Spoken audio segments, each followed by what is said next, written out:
নামে কেমন নালিশ হয়ে গেল। আমি যেন এই বাড়ির কেউ নই, আমি যেন ওর সৎ মা। আমি ওর ভালোর জন্যই তো বলি, তাই না? পড়াশুনো না করলে বড় হয়ে মানুষের মতো মানুষ হবে কি করে? আমার মেয়ে কার দেখতে হবে না, একদম আমার মতো হয়েছে। হ্যাঁ, আচ্ছা সাবিত্রী, তুমি ওকে এত বকো কেন? ও তো এখনো ছোট, খেলার বয়সে তো একটু খেলবেই। এখন যাও মা চারু, হাত পা ধুয়ে ঘরে গিয়ে পড়তে বসো। তোমাকে না অনেক বড় ডাক্তার হতে হবে। গরিবের ঘরে জন্ম নিয়েছো বলে কি স্বপ্ন দেখতে মানা আছে? তুমি ডাক্তার হয়ে এ গায়ের সব গরিব মানুষের চিকিৎসা করবে, কেমন? আমি এত সময় ধরে গলা ফাটিয়ে বললাম, তোমার মেয়ে আমার কথাটা একবারের জন্য কানেই নিল না, উল্টে আমার সাথে তর্ক করলো। আর তুমি একটা কথা বলতে না বলতেই কেমন সুরসুর করে লক্ষ্মী মেয়ের মতো ঘরে চলে গেল। দেখো, তোমার আশকারা পেয়ে পেয়ে মেয়েটা এমন মাথায় উঠেছে। সেই জন্যই তো বলে বাপ আর বেটি, হ্যাঁ, মেয়েদের সবসময় বাবার সাথে একটু বেশি ভালো সম্পর্ক হয় গিন্নি। মায়েরা তো শাসন করবেই, কিন্তু বাবাদের তো একটু আদর করতেই হয়। তুমি আর এসব নিয়ে রাগ করো না, যাও। তুমি বরং আমার জন্য এক গ্লাস ঠান্ডা জল নিয়ে এসো দেখি। রোদের মধ্যে কাজ করে গরমে গলাটা শুকিয়ে গেছে একদম, বুকটা ফেটে যাচ্ছে তৃষ্ণায়। তুমি যাও। না, এভাবে চলতে থাকলে তো দেখছি আমার সব পুঁজি শেষ হয়ে যাবে। মাছগুলো সব পচে যাবে গরমের চোটে। সকাল থেকে বসে আছি, এখন কিভাবে যে বিক্রি করবো এত মাছ। আজও তো বাজারে লোকজন একদমই কম মনে হচ্ছে, মানুষের হাতে টাকা পয়সা নেই, খরা চলছে, কি আর এত দাম দিয়ে মাছ খাবে।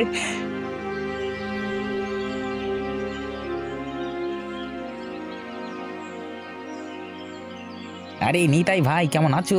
বাজারে কি অবস্থা আজকে? হ্যাঁ, আরে সুবল দাদা, আরে আসেন আসেন আসেন। হ্যাঁ, আরে বাজারের কি অবস্থা বলুন দেখি ভাই।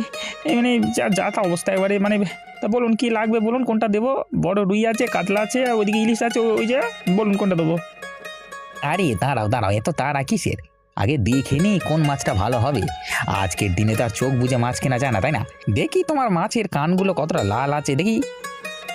আপনি যেটা ইচ্ছে নিতে পারেন দাদা, নেড়ে চেড়ে দেখুন, আমার কাছে সব একদম টাটকা ভালো মাছ। এগুলো সব নদীর মাছ দাদা, একদম ভোরের দিকে ধরা, বরফের মাছ আমি বেচি না, বুঝলেন না। বলো কি, নদীর মাছ তাও সব এবারে টাটকা? হ্যাঁ, আজকাল তো বাজারে নদীর মাছ বলে পুকুরে চাষের মাছ গচিয়ে দেয় সবাই। আমি কিন্তু মাছ খুব ভালো বুঝি। হ্যাঁ, আমাকে বোকা বানাতে পারবে না নিতাই। হ্যাঁ দাদা, বিশ্বাস না হলে তার কিছু করবার নেই, কিন্তু আপনি এই মাছ নিয়ে গিয়ে একবার রান্না করে খাওয়ার পর আমাকে বলবেন। যদি স্বাদ না পান, কাল থেকে আমার দোকানে পা দেবেন না। হ্যাঁ বেশ বেশ, তোমার কথায় যখন এত জোর, তাহলে এক কাজ করো, আমাকে বড় দেখে দুটো ইলিশ মাছ দিয়ে দাও তো। আজকে অনেক দিন পর একটু ইলিশ খাবো, খেয়ে দেখি তোমার কথার দাম কত আছে। হ্যাঁ, হ্যাঁ দাদা, নিশ্চিন্তে নিয়ে যান। আর কোনো সমস্যা মনে হলে কালকে এসে আমাকে কি বলবেন। হ্যাঁ, আমি কথা দিচ্ছি, আপনার টাকা আমাকে, মানে আপনাকে আমি ফেরত দিয়ে দেবো। আমার ব্যবসার একটা সুনাম আছে তো বাজারে, মানে নষ্ট করা যাবে না। কি গো সুবল, তুমি এখানে মাছ কিনছো নাকি? কি বিনোদ, তো খবর কি রে? তুই মাছ নিবি নাকি? হ্যাঁ, বেশ ভালো মাছ এসেছে আজকে। না দাদা, আমার এত টাকা দিয়ে এই আকালের দিনে মাছ কিনে খাওয়ার সামর্থ্য আছে নাকি? আমার তো নুন আনতে পান্তা ফুরায়। আমি শুধু একটু বাজারে দরদাম দেখতে এসেছিলাম।